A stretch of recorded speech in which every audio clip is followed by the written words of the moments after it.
Chicken biryani mutton biryani తిని bore కొట్టిందా? అయితే నేను చెప్పిన విధంగా ఒక్కసారి ఈ ఎగ్ బిర్యానీని ప్రిపేర్ చేయండి. టేస్ట్ అయితే నెక్స్ట్ లెవెల్. మీ ఇంట్లో వాళ్ళందరూ మిమ్మల్ని అయితే మెచ్చుకుంటారు. ఒక చిన్న రిక్వెస్ట్ అండి, మన ఛానల్ని ఎవరైనా న్యూ పర్సన్స్ చూస్తూ ఉన్నట్లయితే నా ఛానల్కు సబ్స్క్రైబ్ చేయండి, అలాగే లైక్ చేయండి, షేర్ చేయండి. మాలాంటి చిన్న యూట్యూబర్స్ని కూడా సపోర్ట్ చేయండి. మరెందుకు ఆలస్యం, వీడియో అయితే చూడండి.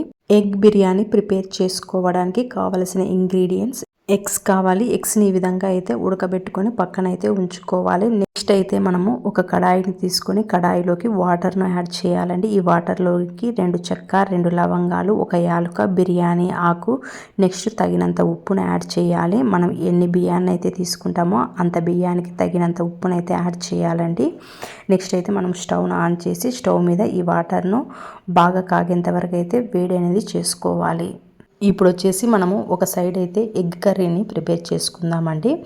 ఈ ఎగ్ కర్రీ ప్రిపేర్ చేయడానికి కావాల్సిన ఇంగ్రీడియంట్స్: కొత్తిమీర, పుదీనా, నెక్స్ట్ మెంతాకు కావాలండి, నెక్స్ట్ అలాగే ఎర్రగడ్డలు కావాలి, అలాగే మసాలా దినుసులు కూడా కావాలి, నెక్స్ట్ అల్లం వెల్లుల్లి పేస్ట్ కావాలి, చెక్క, లవంగము, యాలుక, బిర్యానీ ఆకు కూడా కావాలండి. ఈ విధంగా నేను ఒక సైడు కడాయిని పెట్టుకున్నాను. కడాయిలోకి మనము తగినంత ఆయిల్ని అయితే వేసుకోవాలి. నేనైతే ఇక్కడ 1/2 డజన్ ఎగ్స్ని అయితే తీసుకున్నానండి. ఈ ఎగ్స్ని నేను ఉప్పు వేసి ఉడకబెట్టుకున్నాను.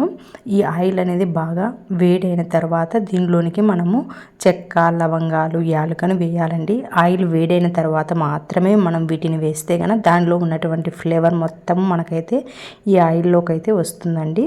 ఇప్పుడు వచ్చేసి మనము కట్ చేసుకున్న ఆనియన్స్ను కూడా యాడ్ చేయాలండి. ఈ ఆనియన్స్ అనేవి బాగా వేగేంత వరకు మనమైతే వేయించుకోవాలి. ఈ ఆనియన్స్ బాగా వేగిన తర్వాత నేను ఇక్కడ 2 టేబుల్ స్పూన్స్ అల్లం వెల్లుల్లి పేస్ట్ అనేది యాడ్ చేశానండి. ఇది ఫ్రెష్గా అయితే నేను ప్రిపేర్ చేసుకున్నాను. ఫ్రెష్గా ప్రిపేర్ చేసుకుంటే టేస్ట్ అనేది చాలా చాలా బాగా ఉంటుందండి ఎగ్ బిర్యానీ. ఈ ఆయిల్లో ఈ అల్లం వెల్లుల్లి పేస్ట్ బాగా ఉడికేంత వరకు అయితే మనము వేయించుకోవాలి. ఈ అల్లం వెల్లుల్లి పేస్టు బాగా వేగిన తర్వాత మనము మెంతాకు, కొత్తిమీర, నెక్స్ట్ పుదీనాను కూడా యాడ్ చేయాలండి. మెంతాకు అనేది నేను ఎండబెట్టుకున్న మెంతాకు అండి. ఇదైతే బాగా వాష్ చేసుకుని అయితే వేసుకున్నాను. మెంతాకు వేస్తే టేస్ట్ అనేది చాలా బాగుంటుందండి. ఇవి కూడా నూనెలో బాగా వేగేంత వరకు అయితే మనం బాగా వేయించుకోవాలండి. ఈ విధంగా ప్లేట్ పెట్టి మనం బాగా వేయించుకోవాలి. వాసన వచ్చేంత వరకు మెంతాకు అనేది బాగా వేయించుకోవాలి. ఇక్కడ నేను వచ్చేసి రైస్ అనేది 3 గ్లాసులు అయితే తీసుకున్నానండి. 2 గ్లాసులేమో మామూలు రైస్ అనేది తీసుకున్నాను. 1 గ్లాస్ అయితే బాస్మతి రైస్ తీసుకున్నానండి. కంపల్సరిగా బాస్మతి రైస్ అనేది తీసుకోండి. టేస్ట్ అయితే చాలా బాగుంటుందండి. నేను ఈ రైస్ను ఒక 1/2 అవర్ వరకు నానబెట్టుకున్నానండి. ఈ విధంగా వాటర్ అనేది మరుగుతూ ఉన్నప్పుడు మనము బియ్యంలోని వాటర్ను మొత్తం తీసేసి మనం ఈ విధంగా రైస్ను మాత్రమే వేయాలండి. ఈ రైస్ అనేది మనం ఎంతవరకు ఉడకబెట్టుకోవాలి అంటే ఒక 80% రైస్ అనేది ఉడికేంత వరకు మనమైతే బాగా రైస్ని అయితే ఉడికించుకోవాలండి. మీ రైస్కు తగినంత ఉప్పును కూడా ఇప్పుడే యాడ్ చేసుకోండి. మెంతాకు, పుదీనా, కొత్తిమీర అనేది నూనెలో బాగా వేగిన తర్వాత మనం దీనిలోనికి బిర్యానీ మసాలా అనేది నేను 1.5 స్పూన్ అయితే యాడ్ చేశాను. అలాగే గరం మసాలాను కూడా 1.5 స్పూన్, అలాగే కారం పొడి కూడా నేను 1.5 స్పూన్ అయితే యాడ్ చేశాను. యాడ్ చేసి బాగా మిక్స్ చేసుకున్న తర్వాత నేను ఈ గెరిట ఇక్కడ చూపిస్తున్న గెరిటతో ఒక 2 గెరిటల పెరుగును కూడా యాడ్ చేశాను. పెరుగును యాడ్ చేసినప్పుడు మీరు ఫ్లేమ్ను లో ఫ్లేమ్లో పెట్టుకొని యాడ్ చేయండి, లేకపోతే పెరుగు అనేది విరిగిపోతుంది. నెక్స్ట్ వచ్చేసి నేను దీనిలోనికి ఒక 1.5 స్పూన్ ధనియాల పొడిని యాడ్ చేశాను. ఈ విధంగా ధనియాల పొడిని కూడా యాడ్ చేసి మనం బాగా మిక్స్ అనేది చేసుకోవాలి.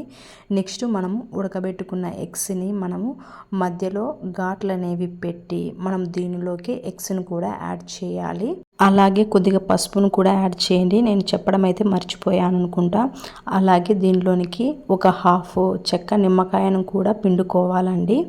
ఈ విధంగా అన్నీ వేసిన తర్వాత తగినంత ఉప్పు కూడా చూసుకోండి. ఉప్పు అనేది తక్కువగా ఉంటే ఇప్పుడే అయితే యాడ్ చేసుకోండి. ఇక దీనిపైన ప్లేట్ పెట్టేసి మసాలా మొత్తము ఎగ్స్కి పట్టేంత వరకు మనమైతే ఉడికించుకోవాలి. ఇక్కడ చూడండి, బియ్యం అయితే ఆల్మోస్ట్ 80% వరకు ఉడికిపోయిందండి.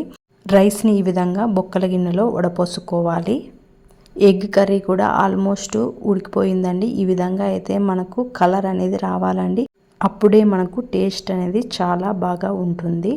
స్టవ్ అయితే బంద్ చేసుకుందాము. ఇప్పుడైతే మనము రైస్ను ఉడకబెట్టిన గిన్నెనే తీసుకుందాము. ఈ గిన్నెలోకి మనము ఒక 2 స్పూన్ల రైస్ వాటర్ని యాడ్ చేయాలండి. నేను ఇక్కడ చూపించిన స్పూన్తో ఒక 2 స్పూన్లు అయితే యాడ్ చేయండి రైస్ వాటర్, ఎందుకంటే అడుగు మాడకుండా. నెక్స్ట్ అయితే మనము రైస్ని అనేది యాడ్ చేయాలండి. 2 గరిటెల రైస్ను ఈ విధంగా యాడ్ చేయాలి. దీనిపైన ఒక ఎగ్గు, కొద్దిగా గ్రేవీని కూడా మనమైతే యాడ్ చేయాలి. నెక్స్ట్ మనము దీనిపైకి మళ్ళా ఒక 2 గరిటెల రైస్ని యాడ్ చేయాలి.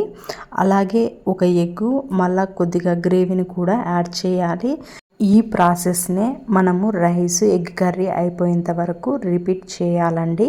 ఈ విధంగా చేసిన తర్వాత మనము ఈ గిన్నెపైకి ఒక తడి క్లాత్ని అయితే కట్టుకోవాలండి. టైట్గా అయితే కట్టుకోవాలి, ఎందుకంటే దీనిలోని ఆవిరి అనేది బయటికి పోకుండా మనమైతే టైట్గా అయితే కట్టుకోవాలి. నెక్స్ట్ మనం దీనిపైకి ప్లేట్ని అనేది మూయాలి.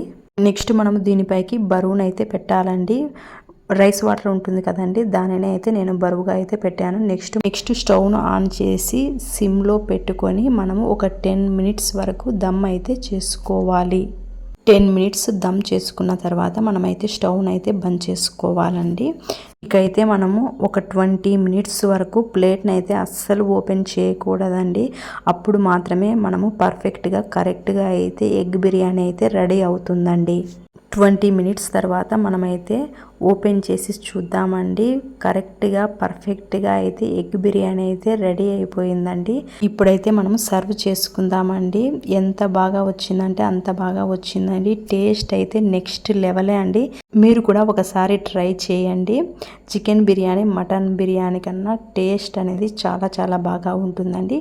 ఓకేనండి, ఈరోజు వీడియో అయితే ఇంతేనండి. మీకు నా వీడియో నచ్చినట్లయితే నా ఛానల్కు సబ్స్క్రైబ్ చేయండి, అలాగే లైక్ చేయండి, షేర్ చేయండి. మరిన్ని మంచి వీడియోస్ కోసము నా ఛానల్ని అయితే ఫాలో చేయండి. చిన్న లైక్ ఇవ్వడం మటుకు అస్సలు మర్చిపోవద్దండి ఫ్రెండ్స్.